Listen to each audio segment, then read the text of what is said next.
ఈవీఎంల విషయానికి వస్తే ఓటింగ్ రోజు ఏదైతే ఈవీఎంలు వాడారో అదే ఓటింగ్ రోజు వాడినటువంటి ఈవీఎంలు కౌంటింగ్ స్టేషన్స్ కి వచ్చినటువంటి ఈవీఎంలు ఒకటి కాదు. దీన్ని నేను 100% నేను ఈ విషయాన్ని చెప్పగలను. ఏదైతే కౌంటింగ్ బూతులు ఎక్కడైతే ఓటింగ్ బూతుల నుంచి తీసుకెళ్లి సీల్ చేసి డార్క్ రూముల్లో పెట్టి తర్వాత కౌంటింగ్ రూములకు తీసుకొచ్చారు కదా, ఆ ఈవీఎంలు ఒకటి కాదన్న విషయాన్ని మాత్రం నేను గట్టిగా చెప్పగలను. ఎందుకంటే ఓటింగ్ రోజు నేను బూత్ కి ఏజెంట్ గా వెళ్ళా, తర్వాత కౌంటింగ్ రోజు కూడా నేను ఏజెంట్ గా వెళ్ళా. అంటే 2 దగ్గరలు నేను పనిచేశా. 2 దగ్గర పనిచేశాను కాబట్టి నేను ఈ విషయాన్ని మీతో షేర్ చేసుకుంటున్నా. విత్ ప్రూఫ్స్, వితౌట్ ప్రూఫ్స్ అయితే నేను మాట్లాడను. మీ అందరికి తెలిసి ఆ ఓటింగ్ రోజు బూత్ కి వచ్చినటువంటి ఆఫీసర్లు ఏమన్నా చదువుకోనేటువంటి లేదంటే ఇల్లిటరేట్ పీపుల్ అని నేను అడుగుతున్నా. వచ్చిన వాళ్ళందరూ పెద్ద పెద్ద టీచర్లు, gazetted officers, green ink sign holders వచ్చిన వాళ్ళందరూ కూడా ఎలక్షన్ ప్రక్రియ అయిపోయిన అనంతరం 5 గంటలకో 6 గంటలకో ఓటింగ్ అయిపోద్ది కదా, అయిపోయిన తర్వాత ఫామ్ 17C అని ఒకటి ఫిలప్ చేయాలి. ఆ ఫిలప్ చేసేటప్పుడు వీళ్ళు అక్కడ ఆ రోజు ఎంతమంది ఓటు వేశారు, ఎన్ని గంటల వరకు ఎన్ని ఓట్లు పడ్డాయి, ప్లస్ ఈవీఎం మిషన్ ఛార్జింగ్ ఎంత, ఆ ఈవీఎం మిషన్ సీల్ చేసేటప్పుడు వాళ్ళకి సీల్ గా ఇచ్చేటువంటి పేపర్లు ఎన్ని తీసుకున్నారు, ఎన్ని సీల్ పేపర్లు యూజ్ చేశారు, ఏమైనా సీల్ పేపర్ ఏమైనా డ్యామేజ్ అయిందా అన్నటువంటి ప్రతి ఒక్క విషయాన్ని కూడా వాళ్ళు ఆ ఫామ్ 17C లో ఫిలప్ చేస్తారు. ఖచ్చితంగా చేసి చేరుతారు. ఎందుకంటే వాళ్ళు వచ్చింది ఇల్లిటరేట్ పీపుల్ కాదు, అందరూ కూడా మంచి చదువుకున్నటువంటి గ్రూప్ 2 లేదంటే టీచర్స్ వీళ్ళు. ఆ ఫిలప్ చేసినటువంటి ఫామ్ లో ఏదైతే ఈవీఎం మిషన్ సీల్ చేస్తారో ఒక పేపర్ సీల్ అని ఒకటి వేస్తారు. ఆ పేపర్ సీల్ కి ఒక నెంబర్ ఇచ్చి ఉంటారు. ఆ పేపర్ సీల్ నెంబరు ఏనో బీనో సీనో 1 2 3 4 5 6 ఇలా ఏదో సంథింగ్ ఒక సీరియల్ ఇస్తారు. వాళ్ళకి 3 స్టిక్కర్లు ఇస్తే 3 స్టిక్కర్ల మీద ఒక సెపరేట్ నెంబర్లు ఉంటాయి. వాళ్ళు ఏదైతే ఈవీఎం మిషన్ ని సీల్ చేస్తారో పేపర్ సీల్ తో దాన్ని ఫామ్ 17C లో రాస్తారు. నేను మీరు ఇచ్చినటువంటి 3 సీల్స్ లో ఒక సీల్ ని మాత్రమే ఉపయోగిస్తున్నాను. ఆ సీల్ వేసినటువంటి నెంబరు ఏనో బీనో అక్కడ మెన్షన్ చేసేసి ఆ కాపీని ప్రతి ఒక్క పార్టీ, రాజకీయ పార్టీ ఏజెంట్లకి వీళ్ళు సంతకాలు తీసుకుంటారు. ప్రతి ఒక్కరు ఏజెంట్లుగా పోయిన వాళ్ళందరూ దాన్ని చదివి ఏమన్నా తప్పులు కొట్టివేతలు ఉంటే వాళ్ళని ఆఫీసర్ని అడిగి ఇక్కడ ఎందుకు కొట్టేశారు సార్ అని ఏదైనా డౌట్ ఉంటే అడిగి దాన్ని క్లారిఫికేషన్ చేసుకున్న తర్వాత ఏజెంట్లు సంతకాలు పెడతారు. ఇది వాస్తవం.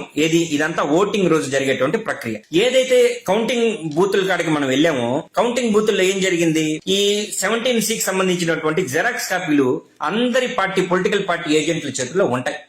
ఆ బాక్స్ ఓపెన్ చేసేటప్పుడు ఆ లోపల ఎవరైతే కౌంటింగ్ ఆఫీసర్స్ ఉన్నారో వాళ్ళు లౌడ్ గా అంటే పెద్దగా చదువుతారు ఆ ఫామ్ లో ఉన్నటువంటి డీటెయిల్స్ అన్ని చదివేటప్పుడు ఎవరైతే ఈ ఈవీఎం మిషన్ ఓపెన్ చేస్తారో వాళ్ళు మనకి చెప్తా ఉంటారు, చూసారా సార్ ఈ నెంబర్ అని చెప్పి ఆ ఈవీఎం బాక్స్ తో పాటు మనకు చూపించడం జరుగుతుంది.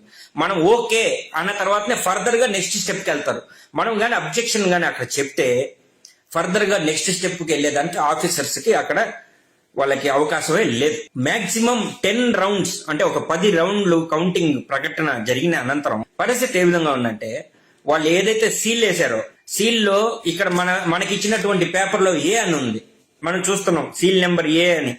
అక్కడ తీరా మిషన్ మీద చూస్తే అది బీనో సీనో ఉంటుంది. అర్థమైందా? అంటే ఇక్కడ మనకి ఇచ్చినటువంటి జెరాక్స్ కాపీలో ఫామ్ 17C లో సీల్ చేసిన నెంబర్ 1 అని ఉంటే అక్కడ వాళ్ళు ఓపెన్ చేస్తున్నటువంటి బాక్స్ లో 2 3 ఉంటుంది. దాన్ని మేము హ్యాండ్ రైజ్ చేసి ప్రశ్నించడం కూడా జరిగింది వైఎస్ఆర్సీపీ పార్టీ తరఫున. హ్యాండ్ రైజ్ చేసి మేడం, మాకు ఒక మేడం అక్కడ ఏలూరుకి సంబంధించినటువంటి అసిస్టెంట్ కమిషనర్ గారు అనుకుంటే ఆ రోజు కౌంటింగ్ బూత్ ఏజెంట్ కి వచ్చారు. మేబీ నాకు కరెక్ట్ గా ఆమె డెసిగ్నేషన్ నాకు గుర్తులేదు.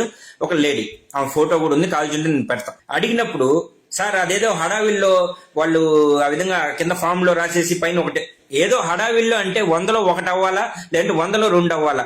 ఈ 100 బాక్సుల్ని సీల్ చేసిన ఆఫీసర్ ఒకడు కాదు, 100 బాక్సుల్ని 100 మంది ఆఫీసర్లు సీల్ చేసి ఉంటారు. 100 పోలింగ్ బూతులు ఉంటాయి.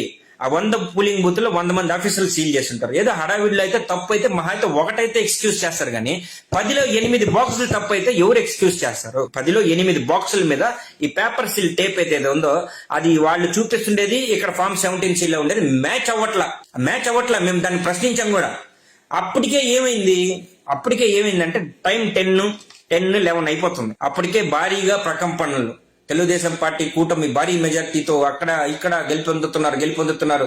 ఈ నిరుత్సాహంతో వైఎస్ఆర్సీపీ పార్టీ శ్రేణులు కౌంటింగ్ బూతుల దగ్గర నుంచి లేదంటే కౌంటింగ్ అక్కడైతే మనకి ఏదైతే ఇచ్చారో ఆ ప్లేస్ నుంచి కొంత వెళ్ళిపోవడం జరిగింది. ఫైట్ చేయడానికి స్ట్రెంగ్త్ తగ్గింది. యాక్చువల్ గా ఆ రోజు స్ట్రెంగ్త్ గాని ఉంటే ఆ రోజు వదిలిపెట్టేటువంటి పరిస్థితులు లేవు ఆంధ్రప్రదేశ్ లో కూడా నేను ఈ వీడియో ద్వారా తెలియజేసుకుంటాను. ఆ రోజు యాక్చువల్ గా నేను తర్వాత అందరితో చర్చించాను. బయట అప్పటికే నాయకులు అనేవాళ్ళు కొంతమంది అంటే ఆల్మోస్ట్ ఓటమిని జీర్ణించుకోలేక లేదంటే ఓటమి పాలైపోయిన బాధతోటో కొంతమంది అక్కడి నుంచి వెళ్ళిపోయారు.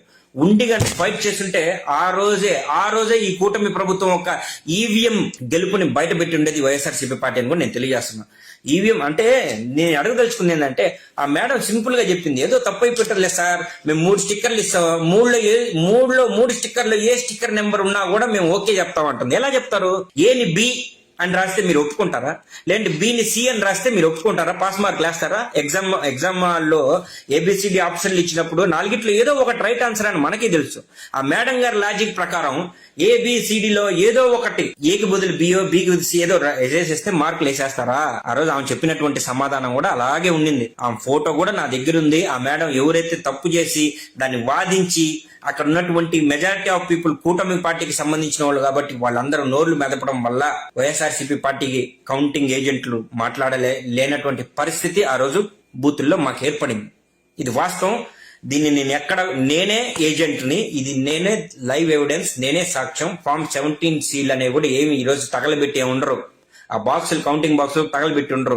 నిజంగా కూటమి ప్రభుత్వానికి దమ్ము ధైర్యం ఉంటే ఆ బాక్సులు, ఆ ఫామ్ 17 సీల్ తీరిస్తే ఈ రోజు కూడా వాళ్ళ విషయం బయటపడిపోతుంది. నేను ఖచ్చితంగా చెప్పగలను. ఒక పక్క పరకాల ప్రభాకర్ గారు చెప్తానే ఉన్నారు, ఎలక్షన్ అయిపోయిన 5 గంటలకి 64.04% సంథింగ్ ఓట్ పోల్ అయినట్లు ఈసీ డిక్లేర్ చేయడం, తర్వాత 5:45కి ఇంకొక తర్వాత దాన్ని 64.12గా ప్రకటించడం, దాని తర్వాత మళ్ళీ 11 గంటల వరకు, తర్వాత నైట్ 11:45 వరకు, తర్వాత 2 గంటల వరకు ఇవన్నీ పరిశీలిస్తా వస్తే పగల కంటే కూడా రాత్రి పూటే చకచకా ఓట్లేసిన వాళ్ళ సంఖ్య ఎక్కువైపోతుంది. నిమిషానికి 3 ఓట్లు వేసేస్తున్నారు 20 సెకండ్ల టైంలో. ఒక 2 ఓట్లు వేయాలంటే అట్లీస్ట్ వాళ్ళకి పట్టే సమయం 14 సెకండ్లు. 14 సెకండ్లు ప్లస్ ముందు వాళ్ళు వెళ్ళంగానే అందరు ఏజెంట్ల దగ్గర కన్ఫర్మేషన్ తీసుకోవాలా, వాళ్ళందరూ ఓకే అనాలా, అక్కడ పోయి మనం థంబ్ ఇంప్రెషన్ వేయాలా, సంతకం పెట్టాలా, మళ్ళీ వాళ్ళు ఆఫీసర్స్ వచ్చి ఆ మిషన్స్ రెడీ చేయాలా.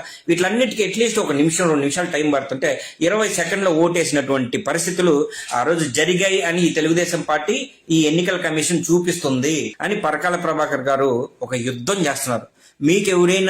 మీకెవరికైనా డౌట్లుంటే పరకాల ప్రభాకర్ గారి వీడియోలో ఒకసారి క్షుణ్ణంగా చూడండి. ఎన్ని లక్షల ఓట్లు ఆ రోజు అక్రమంగా యాడ్ అయ్యాయి, ఎన్ని లక్షల ఓట్లు అక్రమంగా యాడ్ అయ్యాయి అనేటువంటి విషయం గురించి చాలా చక్కగా వివరించినారు సార్. అది ఆ విధంగా వీళ్ళు యాడ్ చేసుకున్న ఓట్లన్నీ కూడా వాళ్ళకి సంబంధించినటువంటి ఈవీఎం మిషన్లే. అవి ఎలక్షన్ కమిషన్ ఫస్ట్ ఓటింగ్ రోజు వాడినటువంటి ఈవీఎం మిషన్లు అవి కాదు అని మాత్రం నేను గట్టిగా చెప్పగలను.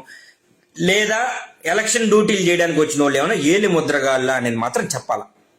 ఎలక్షన్ డ్యూటీ చేయడానికి ఎవరైతే వచ్చారో ఎలక్షన్ ఆఫీసర్లుగా, వాళ్ళకి అట్లీస్ట్ చదువు సంధి లేనటువంటి వ్యక్తులు ఏమైనా వచ్చారా ఫామ్ 17 తప్పులుగా వాళ్ళు రాయడానికి అని కూడా నేను అడుగుతున్నాను. ఇది ఈవీఎంలో ఆ రోజు జరిగినటువంటి గందరగోళం. దీని గురించి నేను చాలా రోజులు ప్రస్తావించాలని చెప్తున్నా, దాని గురించి కూడా ప్రస్తావించాను.